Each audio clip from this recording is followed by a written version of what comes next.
দম্পতি সোসাইটির আয়োজনে 5 দিনব্যাপী দম্পতি মেলার আজকে চতুর্থ দিন। 15ই মার্চ দম্পতি দিবস উদযাপন উপলক্ষে এই মেলায় আগত দর্শনার্থীদের শুভেচ্ছা ও স্বাগতম। আমরা আমাদের আলোচনা পর্বে প্রবেশ করতে যাচ্ছি। আজকের এই আলোচনা পর্বে আমাদের দম্পতি মেলায় আমরা একটি প্রবীণ দম্পতিকে পেয়েছি। আমি তাদেরকে মঞ্চে আহ্বান করছি। মোহাম্মদ আবু সুফিয়ান ও রওশনারা শিরিনকে।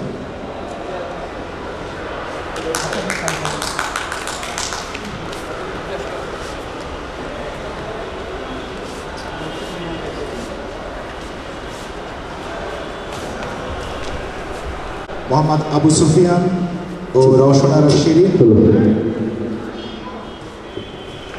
এই দম্পতিকে আমরা দম্পতি মেলায় পেয়ে ধন্য। ওনাদের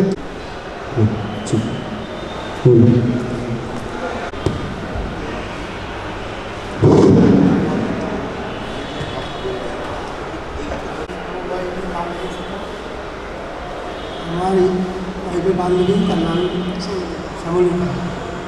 সে ওই 3 দিনের খবর সব নিয়ে থাকেন। বিশেষ করে আমার সঙ্গে তার বন্ধুত্ব দীর্ঘদিনের, এবং তাকে সে যেখানে খবর পাবে মিটিং মেলা কিংবা একটা অনুষ্ঠান হবে, সেখানে তাকে নেওয়া আছে। আমি সচরাচর যাই না, কারণ আমি এমনি ব্যাংকে চাকরি, সোনালী ব্যাংকে আছে। ব্যাংকে চাকরি তো আপনারা জানেন যে 10টা অফিস, 10টায় যাইতে ফেরার সময়। আচ্ছা, ঠিক আছে। আমি আপনাকে প্রশ্ন করি যে আপনি আগে আপনার পরিচয়টা জেনে নিন। আপনি আপনার পরিচয়, আপনার নাম। আচ্ছা, আমার পরিচয় হলো, আমার নাম মোহাম্মদ আবু সুফিয়ান। আমার বয়স আমার 56 বছর চলছে। আচ্ছা। আর বিবাহের বয়স 30 বছর। বিবাহিত জীবন 30 বছর। জি, 30 বছর। আচ্ছা, আপনি কোথায় চাকরি করতেন? আমি সোনালী ব্যাংকে চাকরি করি, এখনও করি। আমার আচ্ছা। 2 বছর চাকরি আছে। আচ্ছা, মাশাআল্লাহ। ওকে, আচ্ছা আচ্ছা। তো আপনার ওয়াইফের নাম এবং আপনি আপনার পরিচয়টা দিন। আপনি উনি নিজেই বলুক, নিজে বলুন। আমার নাম রওশনারা শিরিন। একটু মুখের কাছে নিয়ে বলুন। হ্যাঁ, রওশনারা শিরিন। হ্যাঁ, মাইকটাকে কাছে নিয়ে। আমার বয়স 64 সালে আমার জন্ম আর কি। আচ্ছা, ওকে, ঠিক আছে। প্রশ্ন করো। আচ্ছা, আপনাদের হোম ডিস্ট্রিক্ট কোথায়? রংপুর। আর আমার গাইবান্ধা। ওদের গাইবান্ধা, আমাদের বৃহত্তর রংপুর। আচ্ছা, মানে দুজনেই রংপুরের বিভাগের মধ্যে। আমরা নর্থ বেঙ্গল থেকে আগত, মানে আসলে ওনারা ঢাকায় বসবাস করে, বাট ওনাদের জন্মসূত্রে ওনারা নর্থ বেঙ্গলের অধিবাসী। আমরা বৃহত্তর রংপুর বিভাগের এই 2 দম্পতিকে এখানে। কিন্তু আপনি রংপুর উচ্চারণটা কি করলেন? রংপুর বললেন। আমরা তো জানি রংপুরের লোকেরা বলতে পারে না, তারা অংপুর বলে।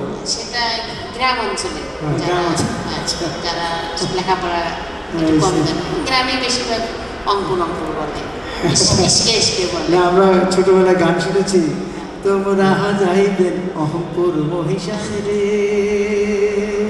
এখনো আছে চর এলাকা। চর এলাকা তো ওইদিকে আবার ওই মহিষের ছিল বেশি, একসঙ্গে অনেক মহিষ নিয়ে ওই নদীর ধারে। জি, ওই ঘাসের কালতার মুহি খাওয়াইতো গরুকে, মহিষ। আর মহিষের গাড়িও চলতো তখন, গরুর গাড়ি, মহিষের গাড়ি। হ্যাঁ, আর ওই এখন তো যন্ত্রের গাড়ি। এখন ওই তান্ত্রিক ওগুলি সবাই ভুলে যাচ্ছে। মহিষের খুঁজি পাওয়া যাবে, সে অনেক আছে। আমি ছোটবেলায় চেক করে গেছিলাম। হ্যাঁ, না, আমি দেখেছি, ছোটবেলায় আমি গিয়েছি। হ্যাঁ, আমার বোন বিয়ে দিয়েছি উলিপুরে, আমি যেতাম সেটা। আচ্ছা, চিলমারিতে গরুর গাড়িতে। কিন্তু কোন থানা? এখন তো পলাশবাড়ি। আপনি পলাশবাড়িতে। আর আপনার? আমার থানা পীরগাছা। আচ্ছা, আপনাদের বিয়ে, আমরা একটু যেহেতু দম্পতি মেলা, আপনাদের দম্পতি হওয়ার পূর্ব ঘটনায় আসে। আপনারা কি মানে পারিবারিকভাবে আপনাদের বিয়ে হয়েছে, না আপনারা একে অপরকে পছন্দ করে বিয়ে করেছেন? পারিবারিক থেকে পছন্দ হয়ে গেছে। সত্যি কথা বলতে কি ওই পছন্দের ব্যাপারটা আমার গার্জিয়ান এসে গেছে। মানে আমার আব্বা ছিল বেঁচে ছিল, তো উনি নিজে দেখে আসছে এবং আমার ওই ছোটো ভাই একটা ছিল সেও দেখে আসছে, তাদের কথায় আমাকে রাজি হতে হয়েছে। আমি একখানে ঠিক জোর করছিলাম, করে এটা বলো। আমি একখানে আমার জন্য ঠিক করছিলাম যে মেয়েটাকে, সেটাকে দেখছি, সেটা আমি ঠিক করছি আর আমার মা ঠিক করছে, কিন্তু বাস্তবে বাবা যেটা ঠিক করছে ও ছোটো ভাই যেটা দেখে আসছে সেটা একটা আশা।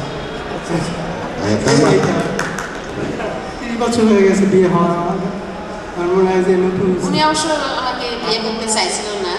নতুন আমার শ্বশুর ওইটাই আমি আপনাকে জিজ্ঞেস করতে চাচ্ছিলাম, উনি যা বলছেন আপনি ওটাকে কনফার্ম করছেন নাকি? কারণ ওনার মা ওনাকে মাস্টার্স পাস করার পরে বিয়ে দেবে এটা তার নিয়ে ছিল, আর একটা মেয়ে ঠিক করে রাখছিল। কিন্তু এই মেয়েটার ছবি ওনার কাছে ছিল, এই ছবি দেখে দেখে উনি প্রেমে পড়ে গেছিলেন আর কি। আর মানুষ বাস্তব নিয়ে প্রেম করে, কিন্তু উনি ছবিতেই ছবিতেই প্রেম হ্যাঁ। হয়ে গেছে। হ্যাঁ, খুব সুন্দর। উনি খুব রোমান্টিক মানুষ বোঝা যাচ্ছে। লেখক সাহেবের ভাই তো ওই জন্য একটু রোমান্টিক। ছবির সাথে মেয়েটাকে মিলাই, কিন্তু আমার পছন্দ আমি বলছি এটা দেখেন মেয়ে কিন্তু বাসায় নেই, ও রংপুর শহরে গেছে, আচ্ছা, তাকে দেখতে হলে আর 2-1 দিন থাকতে হবে।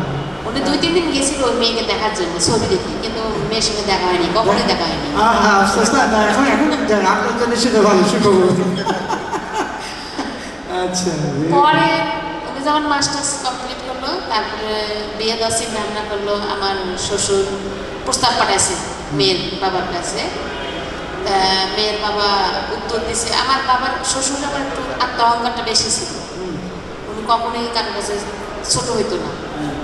হ্যাঁ, নিজেরটাকেই সে সবসময় বড় মনে করতো আর কি।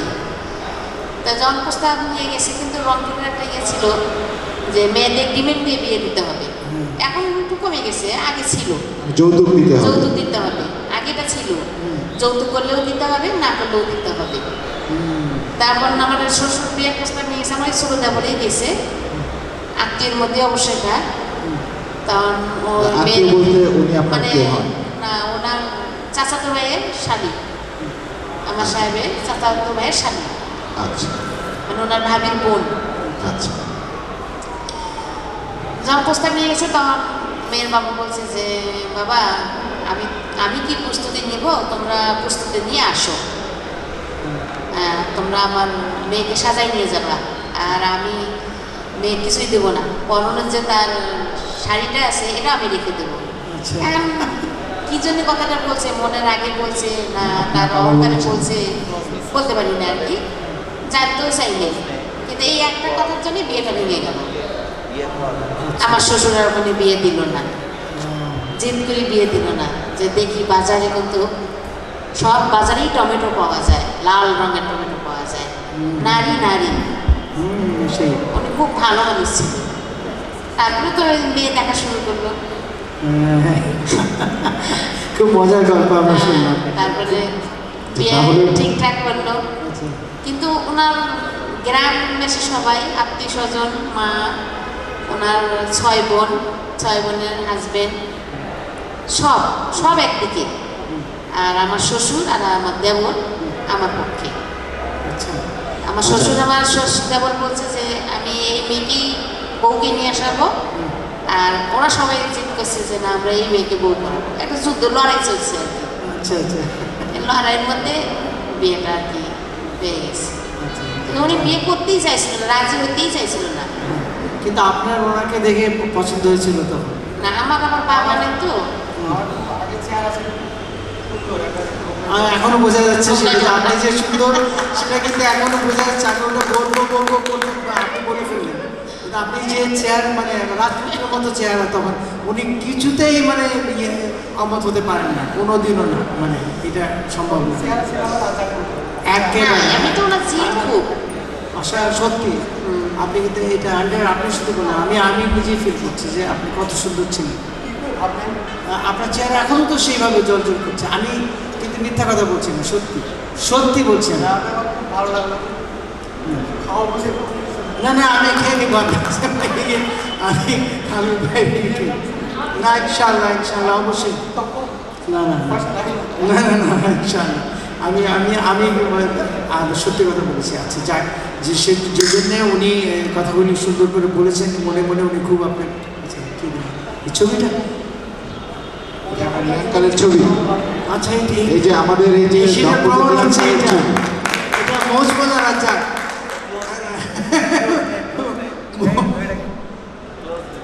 দারুণ, মাশাআল্লাহ মাশাআল্লাহ। হ্যাঁ হ্যাঁ মাশাআল্লাহ। হ্যাঁ হ্যাঁ হ্যাঁ, এটা তো বিয়ের অনেক পরের ছবি। হ্যাঁ সেটাই বোঝা যাচ্ছে। এটা যে আরো যে কত সুন্দর ছিলেন সেটা আমি বুঝতে পারি। চুলের সংকীর্ণতা দেখে বোঝা যায় কি অবস্থা। হ্যাঁ হ্যাঁ বয়স তো 37-40 কিন্তু এখন বয়স বেশি হয়ে গেছে আচ্ছা আচ্ছা আর মাথা এমনি নেড়া হয়ে গেছে। তাহলে এখন আমি যে প্রশ্নটা করছি যে আপনাদের এই দীর্ঘ 30 বছরের দাম্পত্য জীবন, কখনো কি আপনাদের মধ্যে তুমুল ঝগড়াঝাটি হয়েছে কিনা কখনো? হ্যাঁ এরকম মনে হয়েছিল। অনেক। এটা কতক্ষণ টিকে থাকে? ধরেন একদিন দুদিন অথবা 1 ঘন্টা 2 ঘন্টা? আচ্ছা ও ভালো বলতে পারবে কারণ ধৈর্য বলতে আমার নাই। ওই যেদিন ঝগড়া করছি সেই দিনই আধা ঘন্টা পরে পানি খেতে যাই। ওনার একটু জিদ বেশি। না একটু এই মাইকটা একটু আরো এদিকে বেশি কাছে হয়ে গেছে ওদের, মাইকটা আর একটু এদিকে দাও। মাইকটা এত বেশি কাছে একদম কাছে হয়ে গেছে। কথা বলতে খুব ভয় লাগে, আবার মুখ টুক হ্যাঁ মুখ আটকে গেছে তো। হ্যাঁ, হ্যাঁ, হ্যাঁ, কথা বলতে ভয় লাগতেছে। হ্যাঁ হ্যাঁ হ্যাঁ হ্যাঁ হ্যাঁ ঠিক আছে, এখন ঠিক আছে। আচ্ছা আর একটু বাস, আর একটু, হ্যাঁ এই ঠিক আছে। আচ্ছা এখন হ্যাঁ, ওই প্রশ্ন থেকে ওইটা বলুন, আপনাদের যখন ঝগড়া লাগতো তার কতক্ষণ টিকতো? 1 ঘন্টা 2 ঘন্টা, 1 দিন 2 দিন 3 না, দিন? জিদ এই কারণে ছিল, উনি কিছুতে তো বিয়েতে রাজি হতে চাইছিল না। আমার ওইটা নিয়ে আপনি পরে ঝগড়া করতেন না? না না, ওনার মা খুব চেষ্টা করছে বিয়ে দেওয়ার জন্যে, কিন্তু আমার শ্বশুর রাজি হয়েছিল না। তারপরে ওনার যে সম্পত্তি ছিল, হ্যাঁ ওনার বাবার নামে তো সম্পত্তি, বলছে যে তাহলে আমি মেয়ের নামে লিখে দিয়ে অন্য ছেলেকে বিয়ে দেবো। আচ্ছা তবু আমি এই এলাকার মধ্যে ওই মেয়েকে নিয়ে আসবো। আমার গুণগান শুনছে, ওরা এখান থেকে রেপোর্ট নিয়ে গেছে যে আমার পরিচয়টা ভালো শুনছে, এই জন্য আমার শ্বশুর আমাকে নিয়ে যাবে। কিন্তু উনি যদি বিয়ে না করে তার সম্পত্তি অন্য ছেলেকে লিখে দিয়ে আমাকে বউ করে নিয়ে যাবে, ওই গ্রামে নিয়ে যাবে। এই অবস্থা ছিল? এই অবস্থা ছিল। ওরে বাপরে, তাহলে তো কি তারপরে ভাবে? তারপরেও জিদ করছে, এটা তো উনি আপনার শ্বশুর কি এখন বেঁচে আছে? না, আমি মারা গেছি, 96 সালে মারা গেছে। তারপরেও জিদ করছে উনি যে না আমি বিয়ে করবোই না। শাশুড়ি বলছে, তারপরে বলছে যে ঠিক আছে আমি তোমাকে ত্যায্য করবো, তোমার মাকে আমি শেয়ার বসে ত্যাগ করবো, তারপর আমি ওই মেয়েকে বউ নিয়ে আসবো।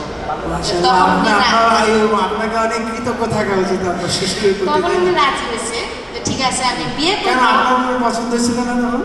না, তার হলো ওই যে ওই মেয়ে বিয়ে করবো। ওই ছবিওয়ালা মেয়েটা ভালো ছিল। বাস্তবে দেখেন ওই তো আসলে ওই যে কি বলে যে যেটা মাছ ছুটে যায় বর্ষিতে, যে মাছটা ওইটা বড় মাছ থাকে, এখন ওইটা বোধহয় বেশি অ্যাট্রাকশন দিচ্ছে, ওই আলোটা এখন যায়নি তো কিছু বন্ধ করে দেখবে এই মেয়েটাকে। তাই না? দেখেন আচ্ছা, তাও কি ছবি দেখে নাকি? চোখ কান খোলা রেখে অনুভব করি।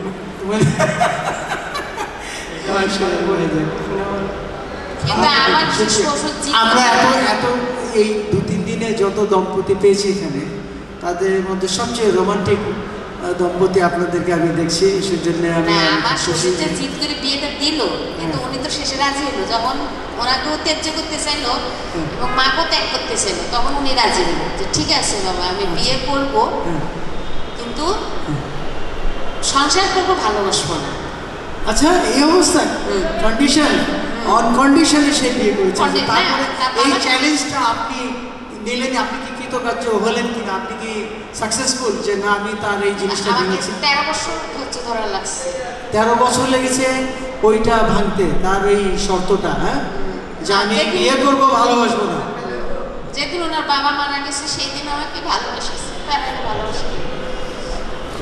আচ্ছা আচ্ছা, আপনার না এমনিতে ভালো, উনি খুব ভালো, আমাকে কোনোদিন মারধর করে নাই, গালি গালাজ দেয় না, এইগুলো আছে। এমনিতে জিদ করতো, আমি হ্যাঁ, এটা একটা মনের ব্যাপার তো। মানে তার বাবার জিদ, জি, তার হ্যাঁ। বাবার সাথে রাগ। হ্যাঁ আমার তো প্রথম ভালোবাসা, তার তো দ্বিতীয় ভালোবাসা। কিন্তু সে কিন্তু জানে, মনে মনে জানে যে ঠিক আছে, যাকে সে ভালোবাসতো অথবা মনে মনে দেখে যেটাই করতো, আপনাকে পেয়ে আপনি কিন্তু কম সুন্দরী না, কারণ আপনার দেখে বোঝা যাচ্ছে যে সে বলতে পারছে না, ও যে বলে ফেলছে যে বিয়ে করবো ভালোবাসবো না, কিন্তু ভিতরে ভিতরে ঠিকই ভালোবাসতো, আপনি সেটা বুঝতে পারতেন না হয়তো। আমার শ্বশুর খুব সহযোগিতা করছে আমার জন্য। হ্যাঁ, আপনার শ্বশুরকে স্যালুট, আপনার শ্বশুরকে স্যালুট, যে তার মতো মানুষ আজকাল সচরাচর দেখা না, যায়। ওরকম শ্বশুর মনে হয় আমার মনে হয় আমি না আমি পাইছি। আপনার কথাই বুঝতে পারছি। ইগলু ভাই, আমার একটা প্রশ্ন ছিল। ডিসেম্বর মাসে না নভেম্বর মাসে আমার বাসায় আসছিল, যে 96 সালে 1 মাস থাকছে, কিন্তু ছেলের মধ্যে গতি সে অনুভব করছে, হ্যাঁ, ঘুরে বলছে যে আমি যেদিকে যাই সেদিকে আমার কিছু কিছু আমার শ্বশুর যাইতো, হ্যাঁ, যে মা তোকে আমি জোর করে আমার ছেলেটার কাছে দিয়ে দিলাম, আজও আমার ছেলেটার মনটা তোর কাছে দিতে পারলাম না, এত চেষ্টা করলাম, তুই তো ঠিকই ভালোবাসিস আমার ছেলে। হ্যাঁ, আমি বাবা আমার ওটার কোনো ইয়ে নাই, রাগ নেই, ক্ষোভ নেই, আমার ধৈর্য দিয়েছে আল্লাহ বেশি, আমি ধরে রাখতে পারি না কোনো বিষয়ে, যে আমি চাওয়া পাওয়াটা আমার নেই, ভালোবাসাটাও তো একটা চাওয়া পাওয়া। এই যে আপনি কথাটা বললেন, আমাকে মানে দাঁড়িয়ে আপনাকে সালামি দিতে হচ্ছে এই জন্যে যে আপনি জেনে শুনে এত জানছেন যে সে আপনাকে ভালোবাসছে না, কিন্তু আপনি তাকে সে আপনার ভালোবাসাটুকু দিয়ে তাকে জয় করেছেন। হ্যাঁ, অনেক অনেক অনেক অনেক স্যালুট আপনাকে, অনেক অনেক স্যালুট। না, তারপরে আমার শ্বশুর কি বলে গেছে, সে নভেম্বর মাসে 1 মাস থাকছে, ডিসেম্বর মাসে মারা গেছে। এই 1 মাস থাকার পরে ওই ভাত খেতে বসছে, বসে ওনাকে বলছে যে দেখো আমি হয়তো ভুল করছি তোমাকে বিয়ে দিয়ে, কিন্তু একটা জিনিস চিন্তা করে দেখো, তোমার বউ না সে নারী, একটা নারী মা হতে পারে, একটা নারী দাদি হতে পারে, নারী হতে পারে, মেয়ে হতে পারে, নাতনি হতে পারে, এভাবে বুঝাই দিছে, উদাহরণ দিয়ে বুঝাই দিছে। সেই নারী হিসেবে তুমি ভালোবাসো, বউ হিসেবে না ভালোবাসো, নারী হিসেবে ভালোবাসো, তাকে নারী হিসেবে মর্যাদা দাও। মা যেমন সন্তান 10 মাস 10 দিন পেটে রেখে একটা জন্ম দেয়, সেই হিসেবে তাকে মর্যাদা দাও, এসব বুঝাইছে ওনাকে ভাত খাইতে আর কি, আমি শুনলাম বসে বসে, কিন্তু আমার কষ্ট ছিল না।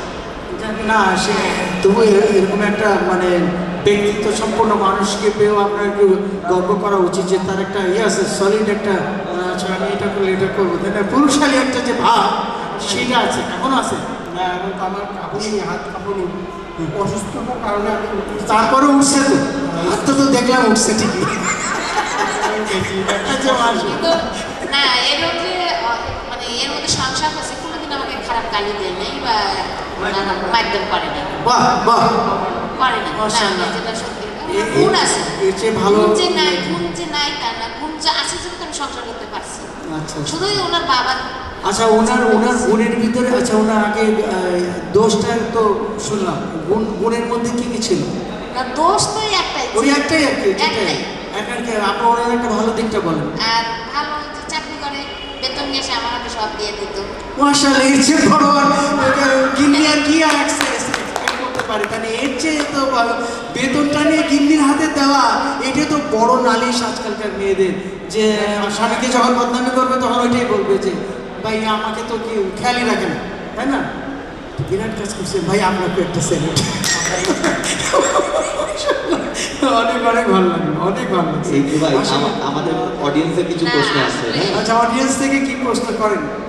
আচ্ছা, আবু সুফিয়ান ভাইয়ের কাছে আমার প্রশ্ন, সেটি হচ্ছে যে আপনি বিবাহের আগে যে কন্যাটিকে ছবি দেখে যাকে ভালোবেসেছেন, আসলে সত্যিকার অর্থে আপনি শুধু ছবি দেখে তার অবয়বের মানে তার চেহারাটা দেখে কি তাকে ভালো লেগেছিল, নাকি ওর মধ্যে অন্য কোনো কিছু লুকায়িত ছিল? মানে অন্য বলতে মানে শুধু চেহারার বিষয়টাই কি আপনার কাছে প্রাধান্য পেয়েছিল কিনা? কারণ ছবিতে একমাত্র আপনি তার চেহারা ছাড়া আর কোনো কিছুই দেখতে পাচ্ছেন না। আমার প্রশ্ন এটা। ধন্যবাদ। আমি তো যার জন্য নাম্বার দিলেন তুমি জানি না, তবে না দেওয়াই উচিত। আমি মেয়েটাকে দেখিনি, কিন্তু তার পিছিয়ে একটা ছবি একটা ছিল, পাসপোর্ট সাইজ ছিল। ওই ছবিটা দেখে আমি এখন মানে প্রেমে পড়ে যাই। হ্যাঁ, এটা আমি তো বললাম, আমি তো ওনাকে তো গ্রেট রোমান্টিক মানুষ হিসেবে আজকে আমি ওনাকে উপাধি দিলাম, যে আপনি গ্রেট রোমান্টিক ম্যান।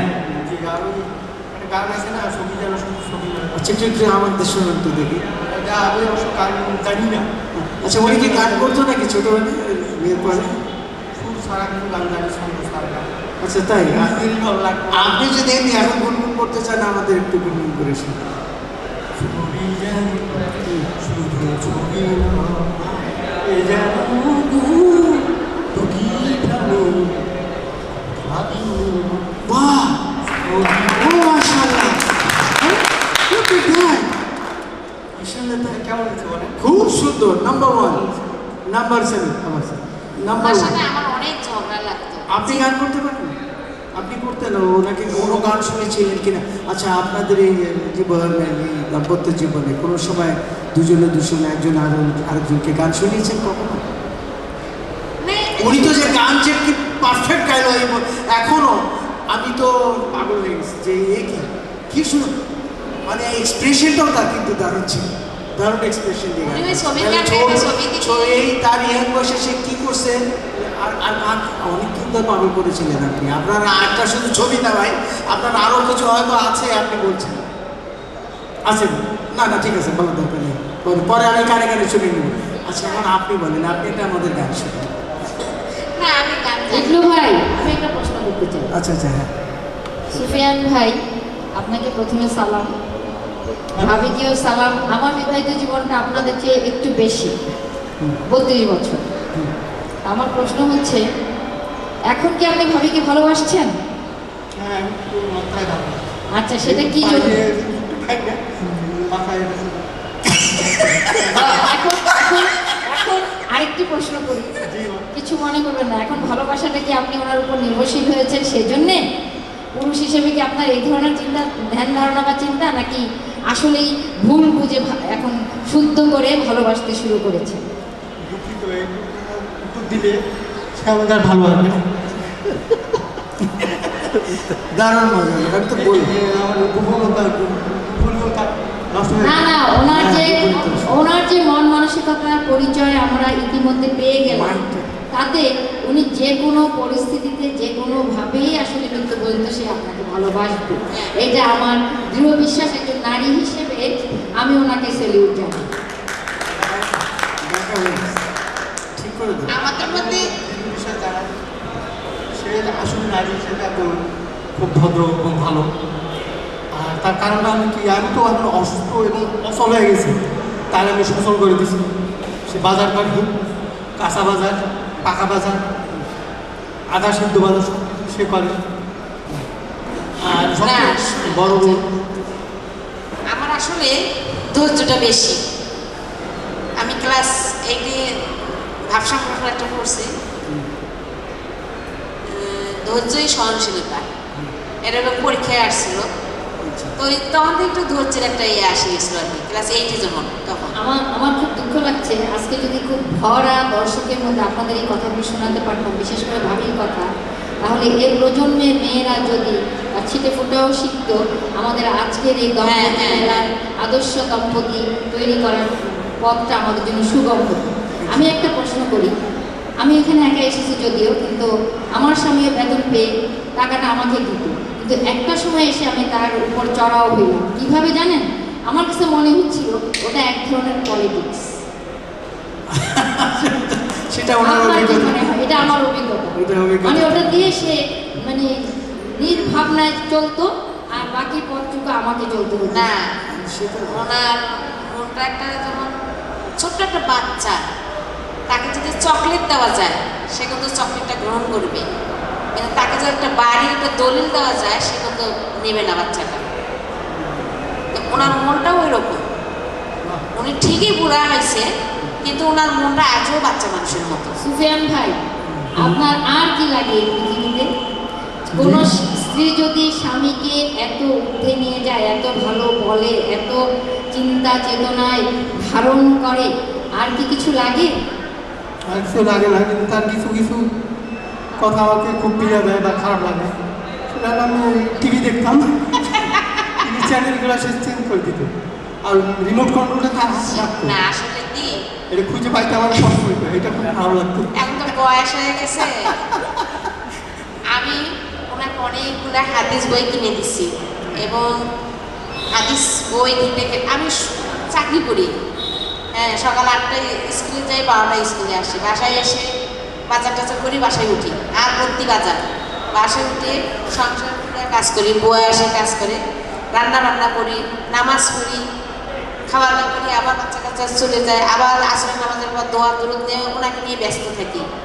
তা আমি যে দোয়া করে বের করে দিছি, ওনার আমার কথা যে ফজরের নামাজ পড়বা, তাহাজ্জুদের নামাজ পড়ো আর যাই করো, কিন্তু আমি যা দোয়া তোমাকে লিখে দিছি, বের করে দিছি, তোমাকে এটা আমল করতে হবে।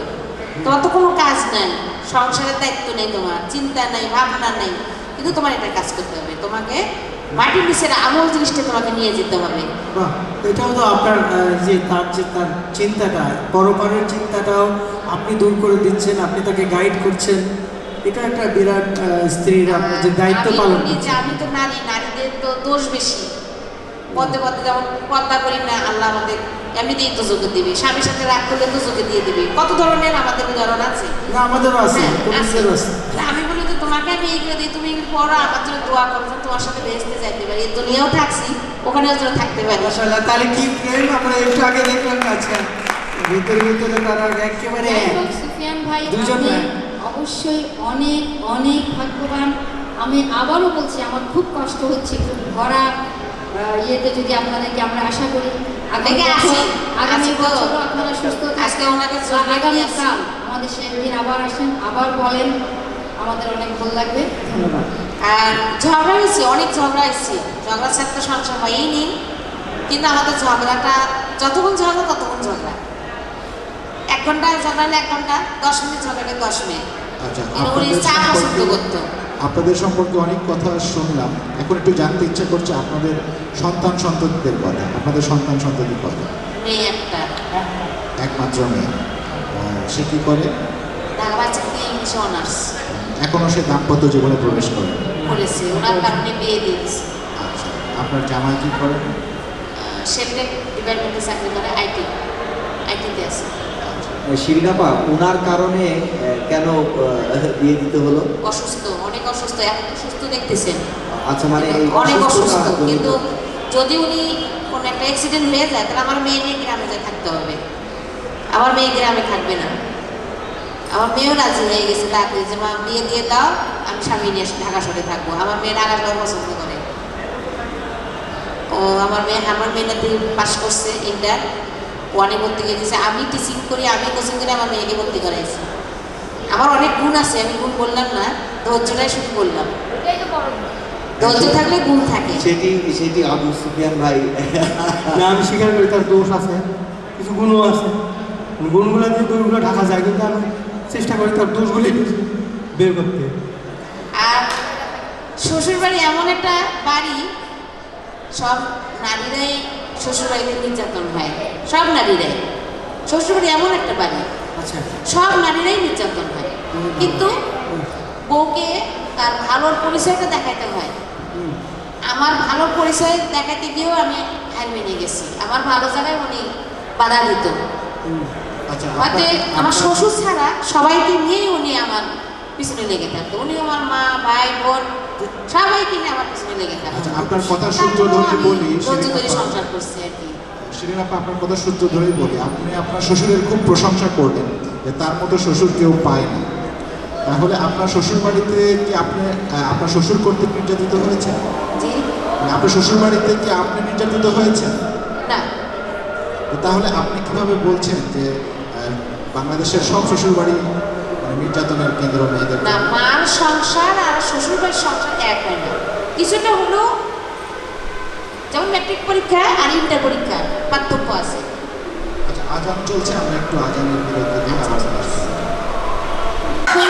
এখন আরেকটি প্রশ্ন করি, কিছু মনে করবেন না। এখন ভালোবাসাটা কি আপনি ওনার উপর নির্ভরশীল হয়েছেন সেজন্যে?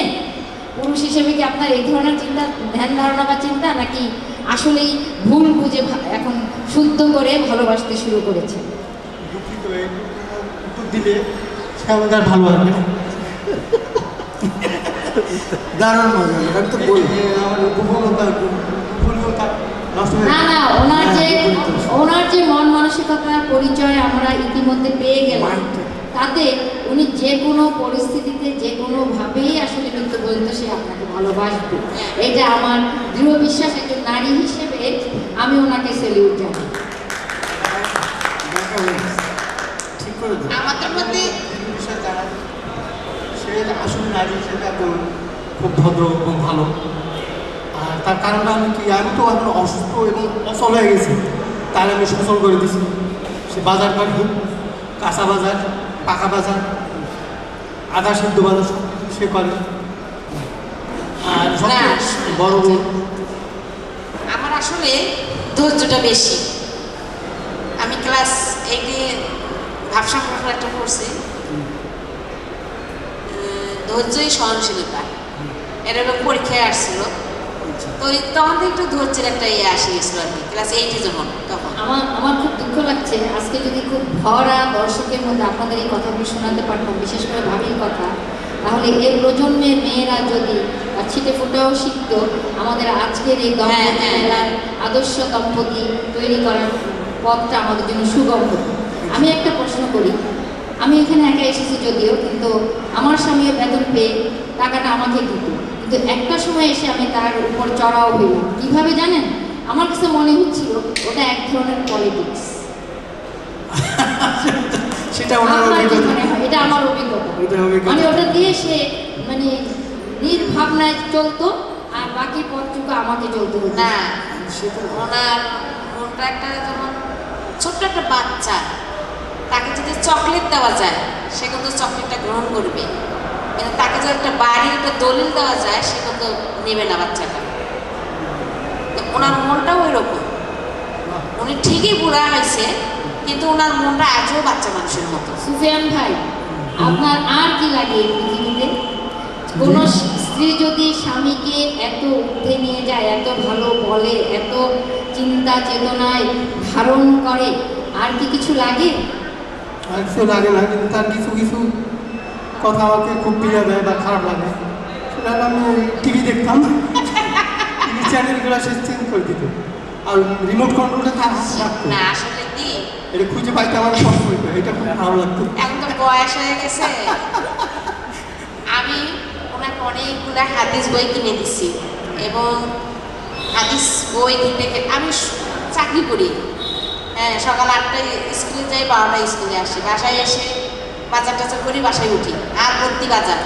বাসায় উঠে সংসার কাজ করি, বুয়া এসে কাজ করে, রান্না বান্না করি, নামাজ পড়ি, খাওয়া দাওয়া করি, আবার বাচ্চা কাচ্চা চলে যায়, আবার আসরের নামাজের পর দোয়া দরুদ দিয়ে ওনাকে নিয়ে ব্যস্ত থাকি। তা আমি যে দোয়াগুলো বের করে করে দিছি, ওনার আমার কথা যে ফজরের নামাজ পড়বা, তাহাজ্জুদের নামাজ পড়ো, আর যাই করো, কিন্তু আমি যা দোয়া তোমাকে লিখে দিছি, বের করে দিছি, তোমাকে এটা আমল করতে হবে। তোমার তো কোনো কাজ নাই, সংসারের দায়িত্ব নেই, তোমার চিন্তা নেই, ভাবনা নেই, কিন্তু তোমার এটা কাজ করতে হবে। তোমাকে মাটির নিচের আমল জিনিসটা তোমাকে নিয়ে যেতে হবে। বাহ, এটাও তো আপনার যে তার চিন্তাটা, পরপারের চিন্তাটাও আপনি দূর করে দিচ্ছেন, আপনি তাকে গাইড করছেন। এটা একটা বিরাট স্ত্রীর আপনার যে দায়িত্ব আমি পালন বলি যে করছেন। আমি তো নারী, নারীদের তো দোষ বেশি। পদে পদে যেমন পর্দা করি না, আল্লাহ আমাদের এমনিতেই দুজকে দিবে, স্বামীর সাথে রাগ করলে দুজকে দিয়ে দিবে। কত ধরনের আমাদের উদাহরণ আছে। না, আমাদেরও আছে, হ্যাঁ, পুরুষদেরও আছে। তা আমি বলি যে তোমাকে আমি এইগুলো দিই, তুমি এগুলো পড়ো, আমার জন্য দোয়া করো, যেন তোমার সাথে বেহেশতে যাইতে পারি, এই দুনিয়াও থাকছি, ওখানেও যেন থাকতে পারি। মাশাআল্লাহ, তাহলে কি প্রেম আমরা একটু আগে দেখলাম। আচ্ছা, ভিতরে ভিতরে তারা একেবারে যাই এক। হোক, সুফিয়ান ভাই, দুজন আপনি এক। অবশ্যই অনেক অনেক ভাগ্যবান।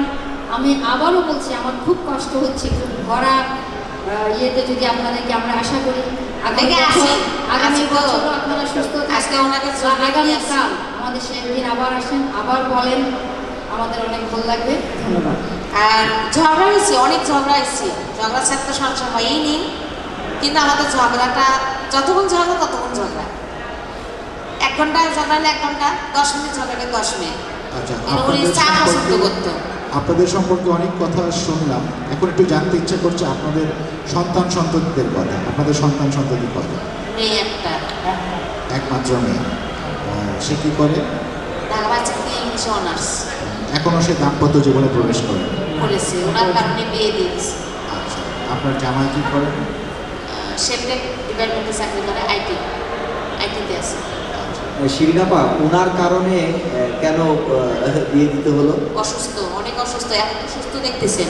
আচ্ছা, মানে এই অনেক অসুস্থতা অসুস্থ, জনিত- কিন্তু যদি উনি কোনো একটা অ্যাক্সিডেন্ট হয়ে যায় তাহলে আমার মেয়ে নিয়ে গ্রামে যায় থাকতে হবে। আমার মেয়ে গ্রামে থাকবে না। আমার মেয়েও রাজি হয়ে গেছে রাতে যে মা বিয়ে দিয়ে দাও, আমি স্বামী নিয়ে ঢাকা শহরে থাকবো। আমার মেয়ে ঢাকা শহর পছন্দ করে।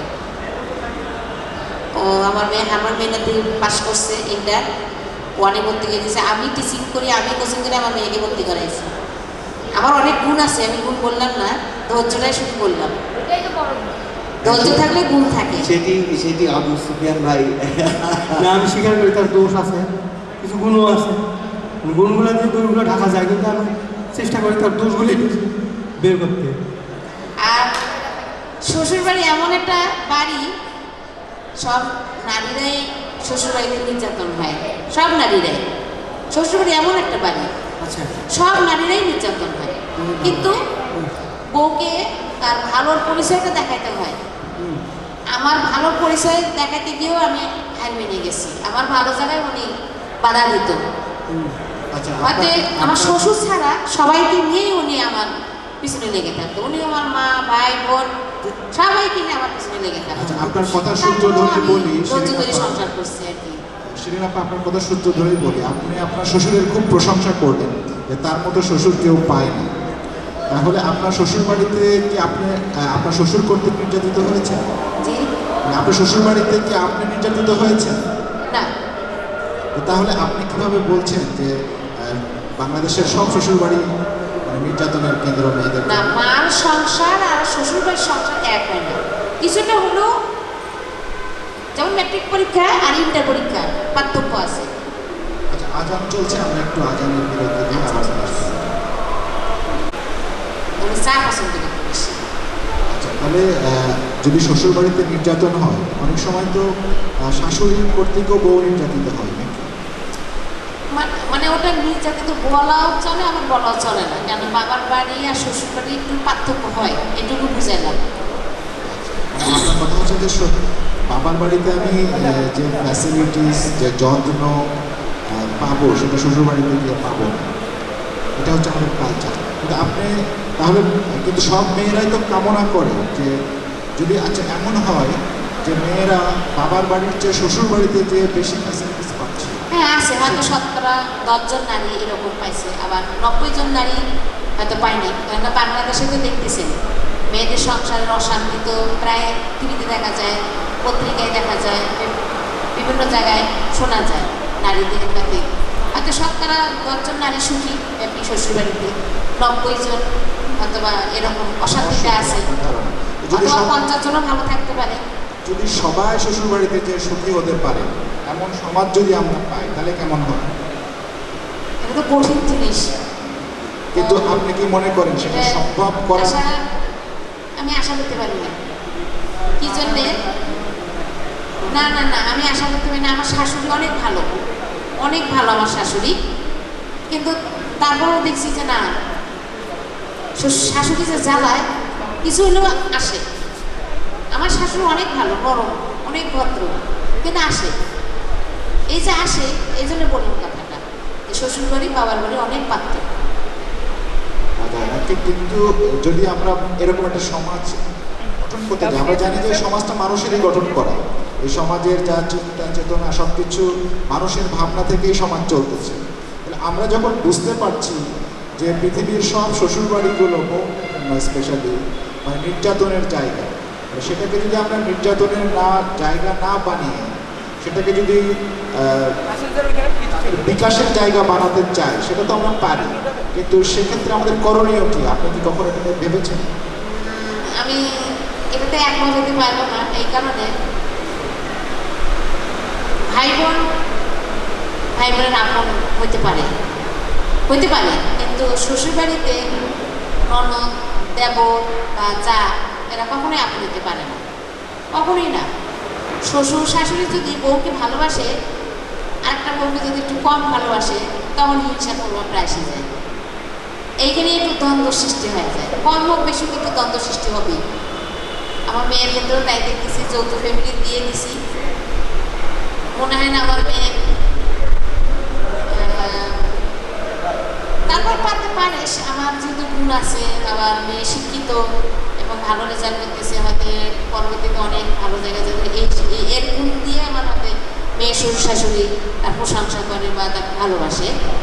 কিন্তু তার যা আপন তো নিজে বলে না, নিজেদের মধ্যে বিয়ে করতে নাই, নিজেদের মধ্যে আসলে বিয়ে করতে নেই।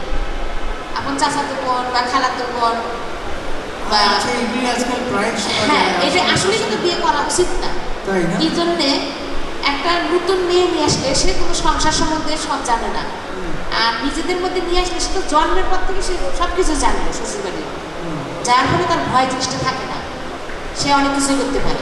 আসলে যে আমরা চাচ্ছি যে এই ভয় জিনিসটা যেন না থাকে, সে যেই হোক, আত্মীয়ের ভেতরে হোক বাইরে হোক, ভয়টা কেন আসে, সে ভয় যাতে না হয় সেই কারণগুলি বের করে আমরা চাচ্ছি যে ভয়মুক্ত একটা ফ্যামিলি, সংসারটা কিন্তু ভয়মুক্ত, কেউ কাউকে ভয় পাবে না, ভালোবাসবে কিন্তু ভয় পাবে না, সেটাই আমাদের উদ্দেশ্য এখানে।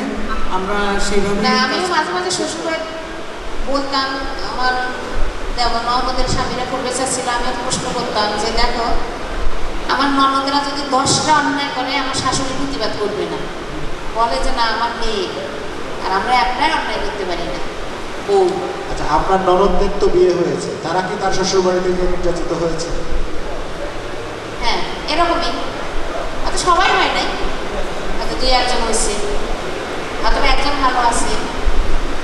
খালি শুধু বুঝালাম তো ম্যাট্রিক্যাল ইন্টার পরীক্ষা একটা নয়, বাবার বাড়ি শ্বশুর বাড়ি এক হয় না, কিছুটা হইলেও ভোগান্তি আছে।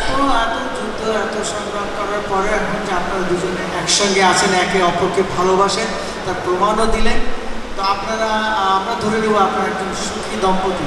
আপনি কি বলেন? আমার শুরু থেকে ওনার প্রতি আমার কোনো কষ্ট ছিল না, কষ্ট ছিল না, আমি ওনাকে ভালোবাসেছি, প্রথম থেকে ভালোবাসেছি, কবর পর্যন্ত আমি ওনাকে আর ভালোবাসি। কি করে আপনি দেখেন চেহারা দিকে তাকাতো,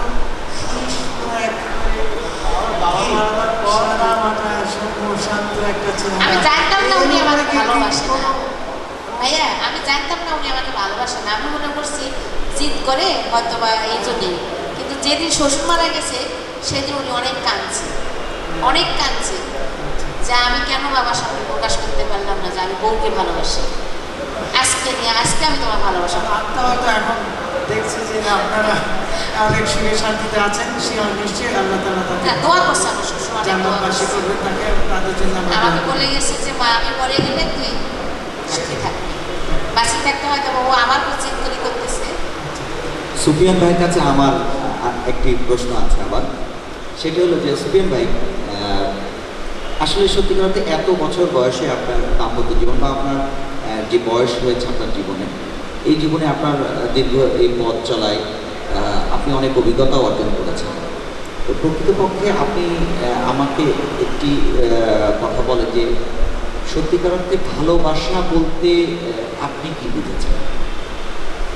একটি নারীকে ভালোবাসা বাসতে হলে আসলে কীভাবে সেই ভালোবাসাটা ভিতরে উপলব্ধি করা যায়, কী কী বিষয়ের উপরে হয় সেটা?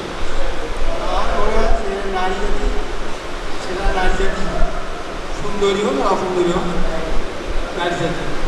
তো আমরা যদি কারো একটা মেয়েকে ওই আপন করে নিয়ে ভালোবাসি, সেটি মনে হয় সবচেয়ে ভালো হবে এবং দিক নির্দেশনা দিয়ে তাকে মানিয়ে চলি এবং তার নির্দেশনা দিয়ে নিজের মনের মতো করে তুলি।